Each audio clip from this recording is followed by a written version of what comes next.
Recently એક બેનનો message આવે છે. મેસેજમાં બેન એમના ફેસના ફોટો મોકલે છે અને કહે છે ભાઈ જોવો મારો ગાલ જોવો. એમનો ગાલ સોજી ગયેલો હોય છે.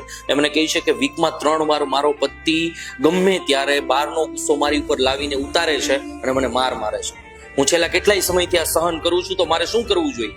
મારે સુસાઇડ કરી લેવું છે કારણ કે મારી આજુબાજુ કોઈ નથી. બેન, કાયદાકીય ભાષામાં અને ફિઝિકલ એસોલ્ટ કહેવાય. અને સહન ના કરવું જોઈએ, એ વ્યક્તિને મૂકવો જોઈએ. એકવાર મૂકી અને એને પછતાવો કરવો જોઈએ. અને વ્યક્તિને પણ કહેવા માંગુ છું કે ભાઈ, તારાથી બહાર તારી શૂરવીરતા નથી દેખાડાતી, એટલે ઘરમાં આવીને તું જે શૂરવીરતા દેખાડે છે ને, શૂરવીરતા નહીં, એ માય કાંગલાઈ છે કે તારાથી બહાર કાંઈ નથી થઈ શકતું ને, એટલે ઘરે જે વ્યક્તિ તારી સાથે છે ને અને તને ખબર છે આ ક્યાંય નહીં જાય, એની ઉપર તું હાથ ઉપાડે છે. આ સહન ક્યારેય ના કરવું જોઈએ. અને આવા માય કાંગલા પુરુષોને કહેવા માંગુ છું કે વધુ ઘટ્યું એક છે તારા જીવનમાં, એને સાચવતા શીખ. જેદી એ વયું જશે ને તેદી રોડ ઉપર આવી જઈશ.